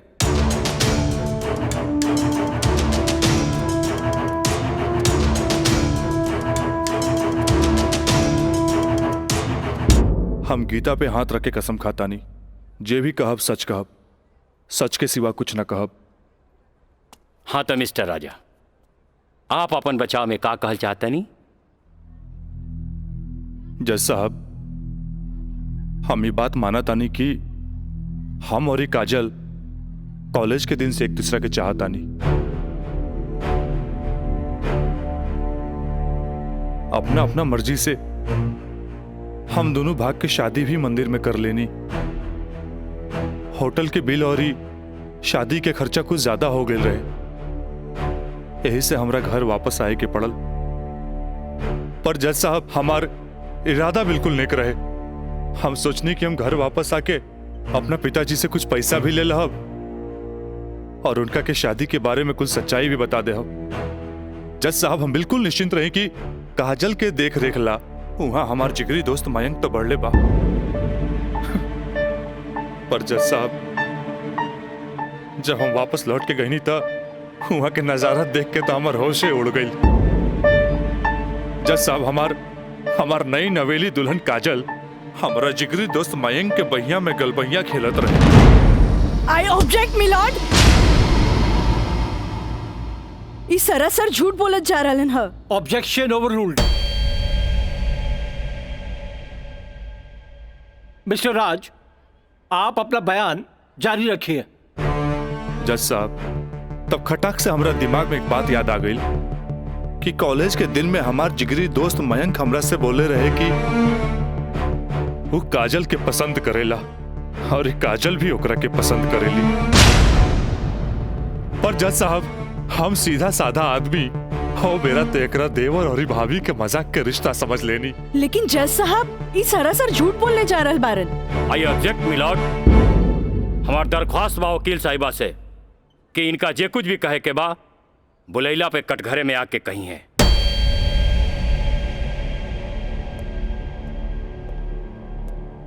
आप कंटिन्यू कर सकते हैं मिस्टर राज।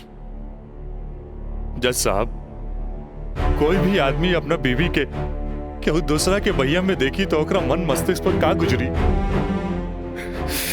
ये आप अच्छे से समझ सकीले जज साहब। मिलॉर्ड, ई सरासर झूठ के पुलिंदा आपके सामने रखल जा रहल बा। कोर्ट के गुमराह करे की कोशिश कइल जा रहल बा। तया पानी ना कोर्ट के सही रास्ता दिखावे वाली। अरे घबराई ना, जल्दी ही रहुओ के बयान देवे के समय मिली।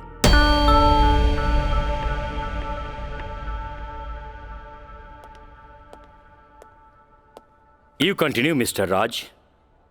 जज साहब, समय के साथ साथ हम तो अपना आप के समझा लेनी और एक बुरा सपना समझ के हम सब कुछ भूल के काजल के अपनावे खातिर भी तैयार रही। हम आज भी काजल के अपन धर्म पत्नी मानी ले, अपन धर्म पत्नी मानी ले हम काजल के। That's all my Lord. हम चाहत कि वकील साहिबा काजल सिन्हा के कटघरे में बुलावल जाए, वो भी वकील के तौर पर ना, मुद्दई के तौर पर। इजाजत है।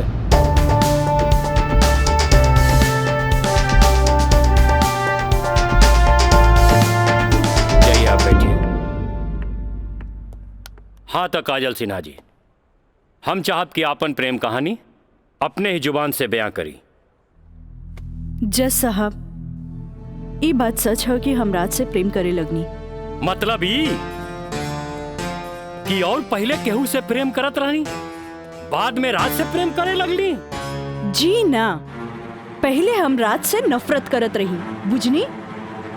अच्छा अच्छा, तो नफरत प्रेम में बदल गई?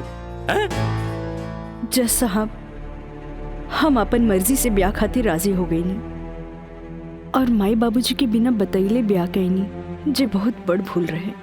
ब्याह कैनी तो सुहाग रात तो मनैले होई बुना। आई बताई, मर्जी से कि बिना मर्जी से मनैले रहलू? वकील साहब, दुनिया की हर लड़की जब अपन मर्जी से बिहाईली तो उस सुहाग रात भी अपन मर्जी से ही मनावेली ना। हम ए से पूछत रही कि जब सुहाग रात मनावत रहलू तब बगल के कमरा में राज के दोस्त मयंक रहलन ना। तका भइल, मयंक के हम शुरू से देवर के तौर पे देखत रही। अरे देखत भी रही कि मानत भी रही? मानत भी रही वकील साहब, मानत भी रही। जज साहब, यहाँ तक की कहानी तो महज एक कहानी बा जे हर लड़की के जीवन में आवेला। बाकी सेक्शन 420 तो यहाँ से शुरू हो गई कि एगो पति विश्वास में लेके अपन पत्नी के देवर के संगे छोड़ के चल जाला और उहे देवर अपन भाभी के इज्जत के तार तार करे में हर मुमकिन कोशिश लगा देला। बेचारी औरत कैसे भी अपन इज्जत और जान बचा के भाग चलेली और फिर पति मिल जाला और वही कहला कि जे कुछ भी भइला ओकर नाम अब तू रेप तो ना दे सकेलू, काहे कि वो शादी के बाद भइला।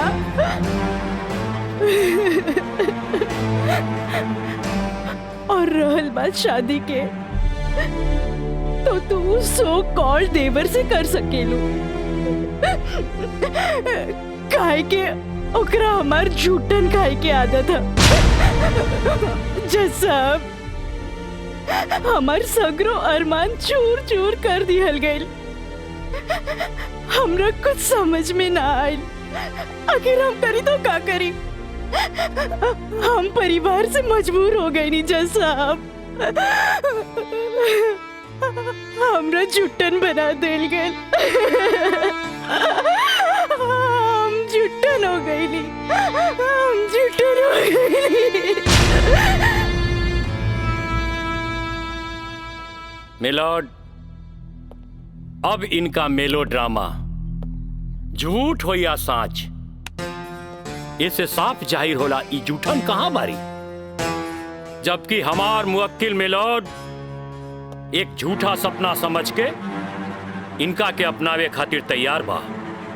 इतना ही ना मिलॉर्ड, हमार मुवक्किल के पिताजी जगदम्बिका पाल जी एक लिखित बयान में मिलॉर्ड इनका के बहू बनावे खातिर तैयार बाड़े। इली काजल, जबकि राज, उसके परिवार और यहाँ तक कि उसके पिता भी तुम्हें एक्सेप्ट करने के लिए राजी है, फिर तुम्हें क्या प्रॉब्लम है?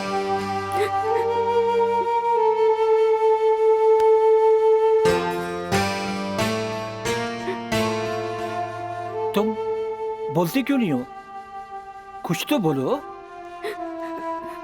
मिलॉर्ड, वहाँ मर जान के खतरा है।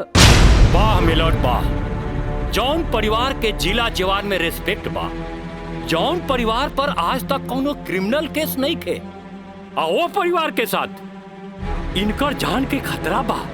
नाउ picture is very clear milord. जज साहब, हम वकील साहब से ई पूछे के चाहतनी, जब इनकर मुवक्किल और उनकर पूरा परिवार वो लड़की के एक्सेप्ट करे के रेडी बा, तब उनकर घर में दूसर शादी की तैयारी काहे चलत रहे? हमरा त लागता कि ई लोग कानून के अंधा समझ के ओके बेवकूफ बनावे चलल बा। आज के लिए कोर्ट मुअत्तल की जाती है। The court is adjourned for further dates.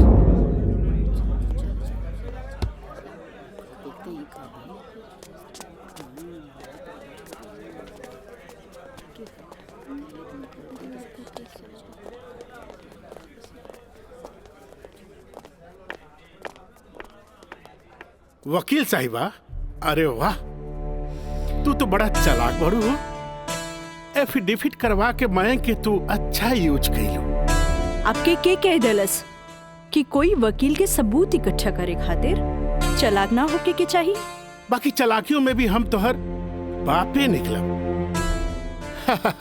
और अगला डेट में दूध में ऐसा पानी मिलाई, देखते रह जाबो। चलो बाबूजी। देखो काजल जी, कल कोर्ट में उनके वकील ने जो बहस की, ये एक केस है 99 दिल्ली का। तुम्हारे केस से बहुत कुछ मिलता जुलता है। जी सर। और इसमें उसके पक्ष में फैसला हुआ था। मैं इसको अंडरलाइन कर दे रहा हूँ। ओके। हाँ। तो ये पॉइंट जो है, ये पॉइंट ध्यान से पढ़ लेना। जी सर। और कल तुम्हारी बहस में ज्यादातर ये बातें होनी चाहिए। ओके। समझ गई ना मिथिलेश? जी। थोड़ा ध्यान रखना, ये सारे पॉइंट्स इसके दिमाग में बैठ जाने चाहिए, क्योंकि सारी बहस इसी पर होनी है। जी। कल की बहस बहुत इंपॉर्टेंट है। जी सर। ये बुक ले जाओ, अच्छी तरह से इसकी स्टडी कर लेना। जी सर। ठीक है, जाओ बेटा। Thank you sir. God bless.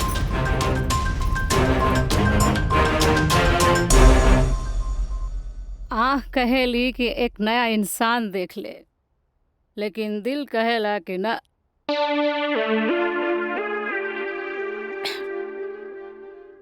कि वह शख्स एक दिन लौट के जरूर आए।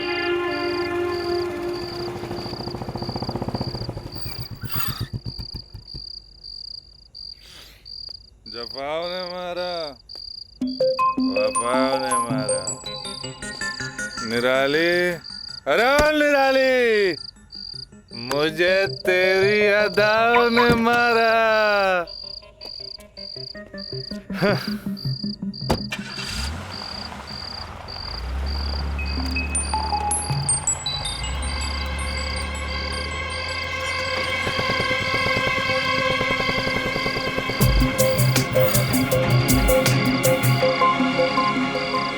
राज यहाँ प्रोस्टिट्यूट एरिया में?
कैमरा अब जाए भी और जल्दी आई। ठीक बा।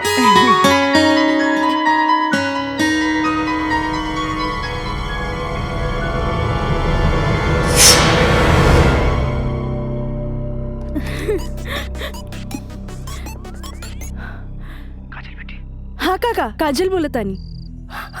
काजल बिटिया काम हो गई। काम हो गई काका। जल्दी से 3 कोनवा पर आ जा। ठीक है काका, आवतानी। का भगवान केहू देखत तो नहीं खे। इला तार दिहल कैमरा और ई रहल कैमरा के चिप बिटिया। हे भगवान, बहुत बचबुचा के आइल बानी ताकि केहू के शक ना हो। थैंक यू काका।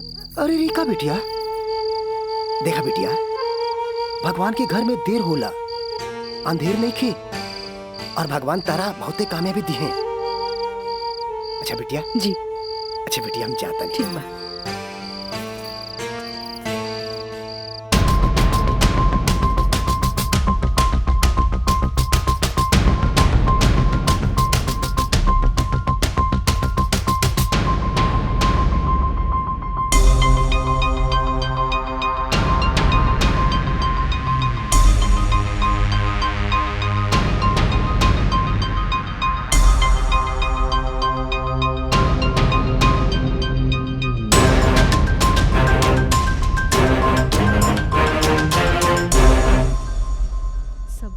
दे देनी। हाँ बाकी सर आ गए।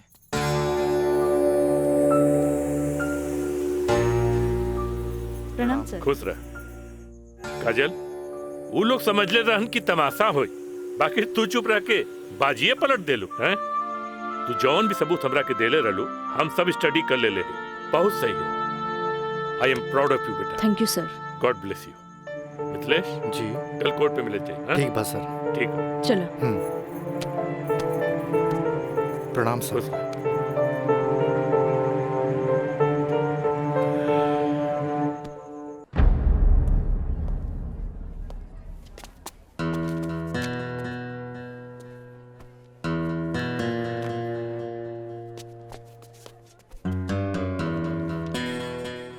अदालत की कार्रवाई शुरू की जाए। जा बेटा।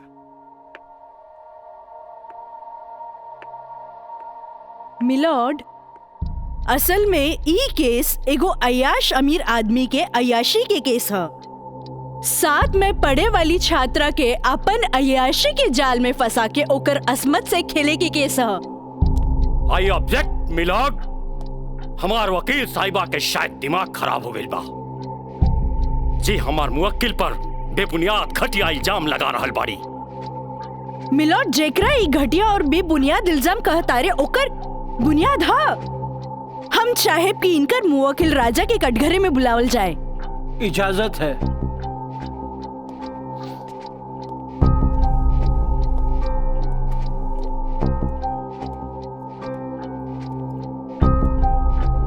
जज साहब, ई उहे आदमी है जे लड़की के चाय के कुर्बा समझेला, जेके पिया और फेंक द। इनकर अयाशी के सबूत के तौर पर हम अपन एगो गवाह पेश करे के चाहतानी। इजाजत है। Thank you.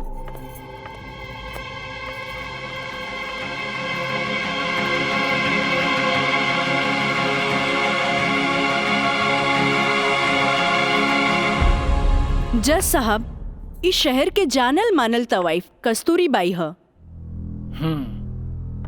हाँ तो कस्तूरी बाई, ई जे सामने कटघरा में खड़ा बाड़न, का आप इनकरा के पहचाने ली? अरे इनकरा के कैसे ना पहचाने? ई तो हमार पुराना ग्राहक राजा हवन। Good, thank you. अब जा सकेनी। हाँ तो जज साहब। I object milord. हमार वकील साहिबा हमार पर्सनल क्लाइंट के केस के रुख के बदलल चाहता रही।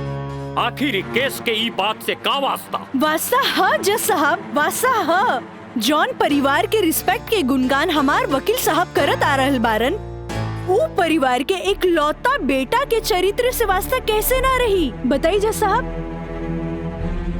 अब हम अपन अगला गवाह राजा के कॉलेज के प्रिंसिपल एनके गॉड के पेश करे के चाहता नहीं। इजाजत है। Thank you. प्रिंसिपल श्री एनके गौड़ हाजिर हो।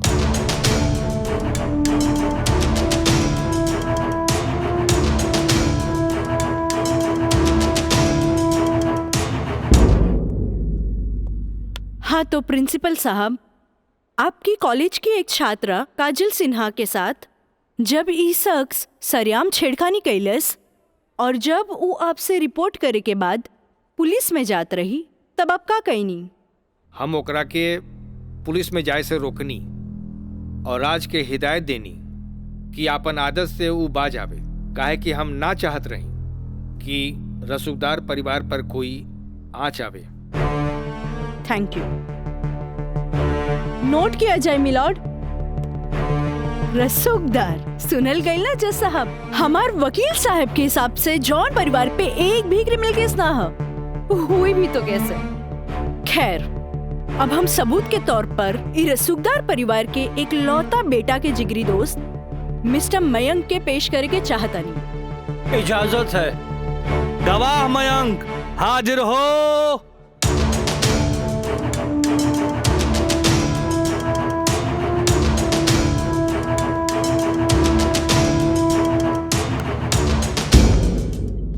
हाँ तो जज साहब। जज साहब, हमार वकील साहिबा खामोखा अदालत के वक्त के बर्बाद कर रहल बाड़ी और उस सवाल के जवाब देवल नहीं की चाहत जेमे बियाहता के पति और पति के पूरा परिवार बियाहता के रखे खातिर तैयार बा।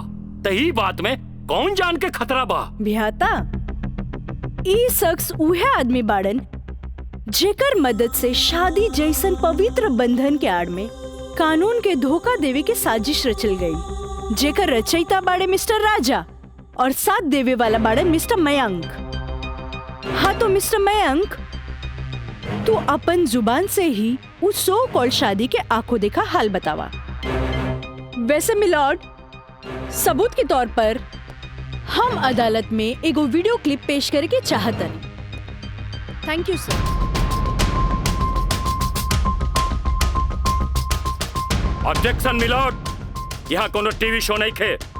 अखामोखा वकील साहिबा हमनी के और अदालत के वक्त के बर्बाद कर रहल बाड़ी।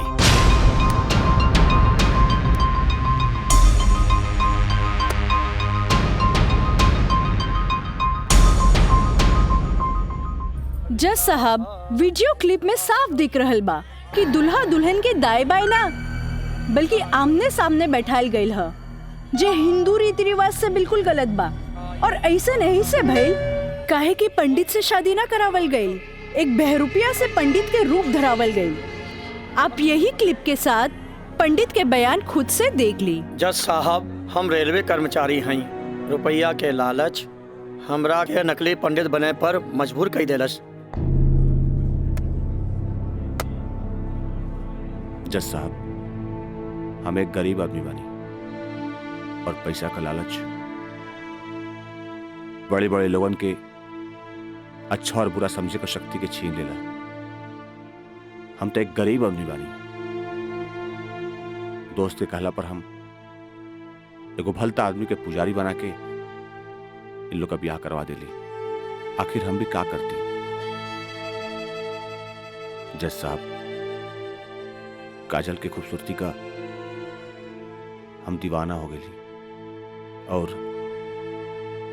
काजल के पावे खातिर हम समाज और कानून के हर सीमा के भी लांग गईली।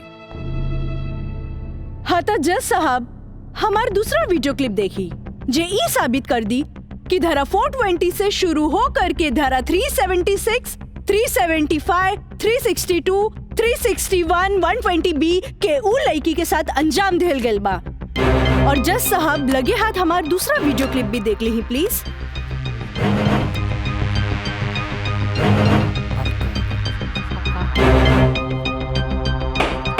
Order order. अरे हटाओ, हटाओ, हटाओ। हम सही कहा था नहीं भाई, अभी भी आना हुई। तोहरा के बियाह करे के कौन कहले रहे? तो का करती? वैसे ना मानत रहे तो हम कानून से बचे के खातिर बियाह के नौटंकी कर देनी। अरे बाबूजी अगर ऐसा ला के खड़ा कहीं नू तो ऐसा नहीं कितना पतों से तारी घर बढ़ जाए बुझाई।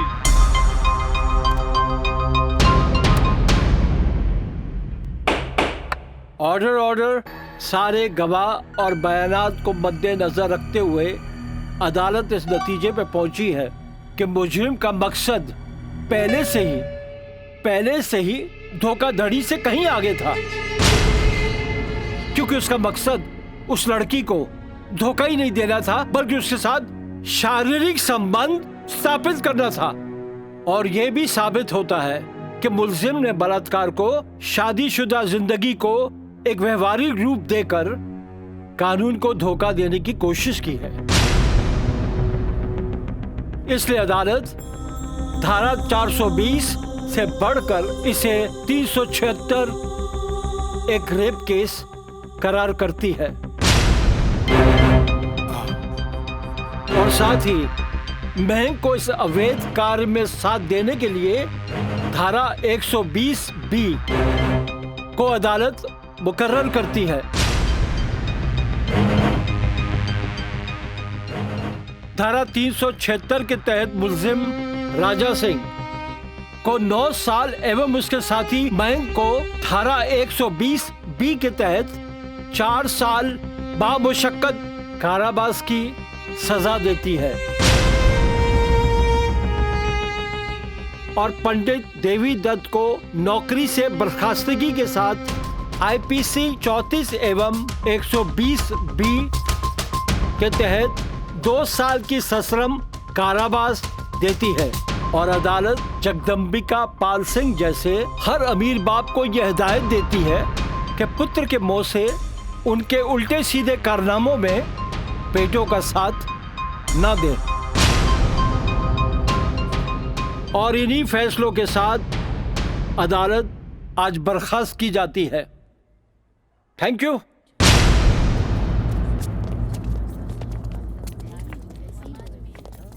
सर,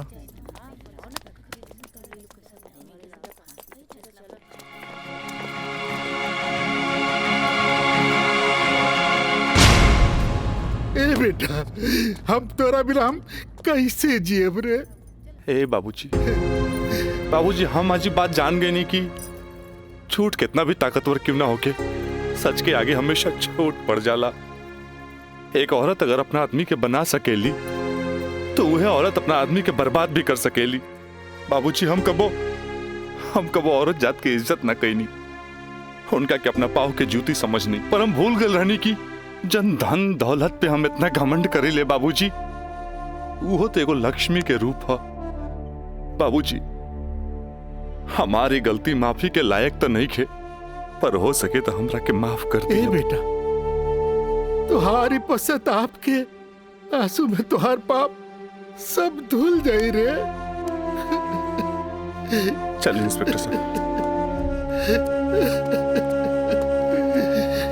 काजल, congratulation, I am really proud of you. Congratulation तो हमरा के बोले के चाहिए, कहे कि जीत हमरा लिए अकेले पॉसिबल ना रहे जी आप हमार साथ ना देती। Good, I am really proud of you Kajal. Thank you sir.